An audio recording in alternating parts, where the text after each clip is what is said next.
Alrighty, let's do a full snatch session breakdown. What we got going on here is an EMOM. So with CrossFit, it's not like your standard typical weightlifting session where there's a lot of rest in between in most instances. But in a CrossFit training cycle, as I'm starting to transition from being a pure weightlifter back into the CrossFit methodology, there is going to be a certain level of intensity that I need to hit and a certain time domain that I need to alter and change. So in this case, we are starting out with 135 pounds on the barbell, and we are going to be doing one squat snatch every minute on the minute until I feel like I've accomplished what I need to or I fail. And the catch is, or caveat is, if you fail a rep, you are done. So going throughout this first snatch and really trying to just feel out the weight, I took maybe 2 snatches at 95 pounds, 2 snatches at 115, 1 snatch at 135, and then I just hit it there again. And so the object of this is to kind of gradually ease my body back into CrossFit. I'm not going to just rip off 30 barbell snatches at 135 and do Isabel. So I'm gradually, again, transitioning from lifting really, really heavy with long rest periods to lifting very light to moderately heavy and shortening those rest intervals. So that's why I chose an EMOM here. And for my weight, for reference, the most I've ever snatched is 260. So making these 10-pound jumps I thought was appropriate. Anybody that's probably a little bit less experienced weightlifter probably wants to do 5-pound jumps or maybe 10 pounds in the beginning and then only jump up 5 as you progress closer to your 1RM. So I felt comfortable with 10-pound jumps. I believe that's only a 3 or 4%. Let's see. Yeah, so 3.8% jump each time. And it gives me good volume. So ideally, I wanted to hit around 90%. And I think I ended here on 235, so that's 90.3%. And I thought that was, winning the day, winning the session. On such a short rest period, I knew that transitions of the barbell was going to be pretty essential. That's why you can see here I'm loading on the 55s. Not taking, oh, Aaron, you did not have to move out of the way. By the way, if anybody records or anything like that, I don't care if you walk in front. If you're seeing this and you go to the gym, like, please just walk in front of my camera. It's not that big of a deal.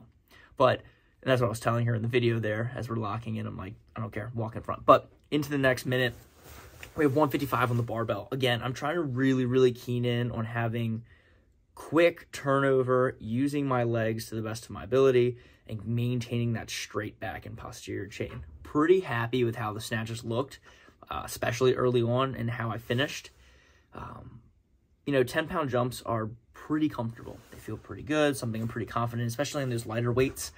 But I was very interested to see how the body was going to respond on such a short turnaround. You got to think, you're probably doing a rep every, I don't know how long one rep would take you, between setup and getting in position, 10, 15 seconds. So you have about 45 seconds left to change, transition weights, get some water, get some fluids, chalk, and you're back to the barbell.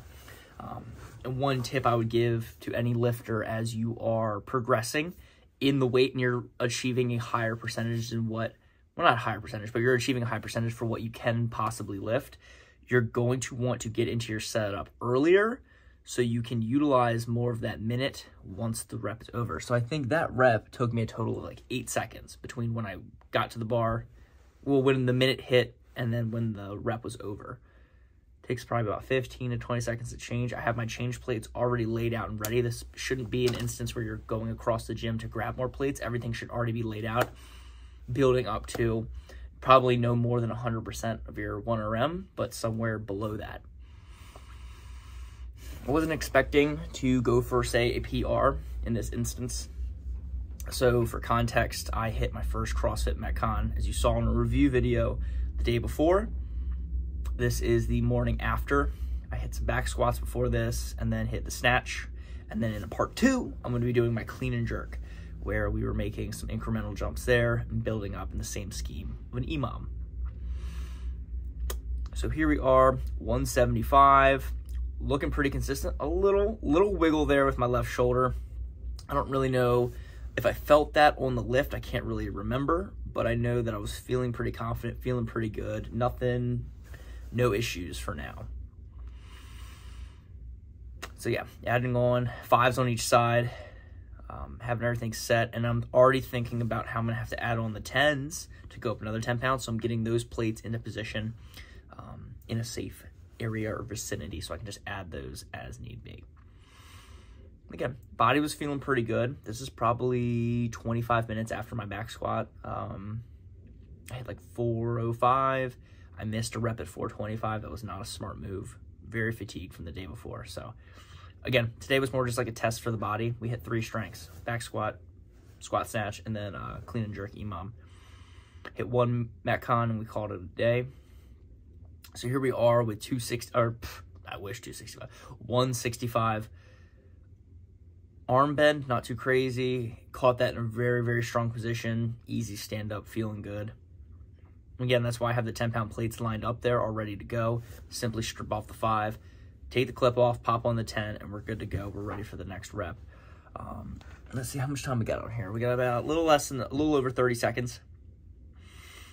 So really trying to focus and practice the technique of loading plates, taking off plates. I know I've had competitions where people can help you change plates, and as insignificant as that skill may seem, you're going to need to have the skill of being able to take off and put on your own plates.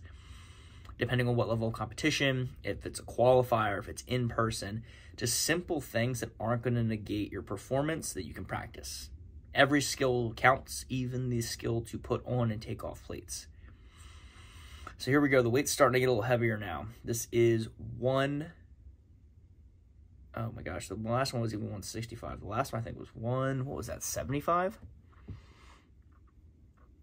Let me count here. That's 155 plus 220s on both sides. Oh my gosh, that was 195. The previous weight was 185.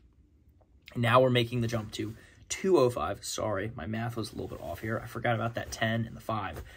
So now we're taking off the 2 10s. And we're popping on a 25, and again, the weight here will be 205. So we're starting to approach, what is this, 205 divided by 260. This is 78.8% of my 1RM.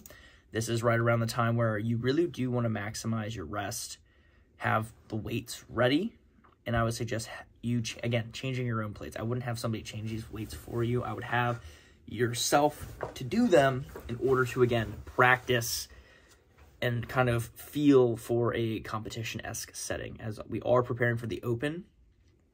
And this is session number 1 of strength training for CrossFit. And let's look at the lift. Feeling pretty solid.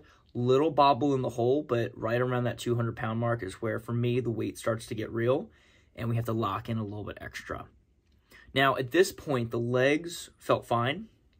I think that 10-pound jump is now starting to affect me because, again, we are now at the 215 mark, and that is 82.5, 83% round up. That's a pretty heavy lift, sub-maximally for not a slow, but a quick turnaround in this EMOM here.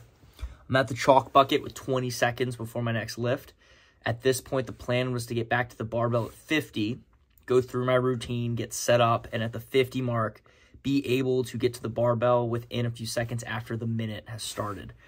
So at this point, it's 57, 58, 59, new minute, and I already knew in my stance it was probably going to take about 3 or 4 seconds, maybe even 5 seconds to hit that lift. Again, a little shaky in the bottom, but again, we're approaching that 90% where the mechanics and everything firing as it should be is going to be affected a little bit. And this, again, is where you place the plates that you will load on is important too. Don't throw them across the room. Keep them close, not in the way of the barbell path if it's coming down, but have it in a general reach where you can just pick up, go, shed off, and be ready to go. Because as the weight gets heavier, it seems like the time to rest shortens. And again, you want to be very precise in the way you take off the clips on the barbell. You put on the new plate, you take off the excess that you don't need, which will allow you more time to rest and reconfigure everything before your next lift. So here we go. This is 225 on the barbell. We are looking at 86.5%. This is right under an opener. So I'm taking a little bit extra time to get set because I know that the degree of this lift is going to be a lot more difficult than usual. Probably my quickest turnover. There was a little crash in the hole, And I think that's from my legs not feeling as strong as they could be. Again, a little fatigue from yesterday. So there's a little bit of that crash factor, not receiving the bar as strong as I wanted to. Arms felt good. I didn't have any issues with locking out. Everything felt really solid. And now we are approaching that 235 barbell, which is 90.3% on the dot. So going into this lift, I'm looking at the clock. I know and realize that, you know, I have 18 seconds right now before the lift. I'm going to approach the barbell at 10. You see Justin coming over to talk to me. And I was trying to stay really, really locked in, and he was respectful of the lift. And he said, I will talk to you later. But he knew it was time to lift. So this is it. This is the final one that I wanted to hit. This was the goal for the session. So this is the moment in training where everything boils down to like specifically 1 or 2 or 3 lifts where you're going to get the most out of it. And this was the final one. So again, taking my time, making sure I'm prepared. I'm gripping the bar well. I'm in my stance. And then we have the lift off. Feeling good. A little bobble of the arm, but not as much crash. Very focused on that catch and very, very happy with how that went. So that was my full EMOM squat snatch. Thank you guys for watching this breakdown. And as always, peace and much love.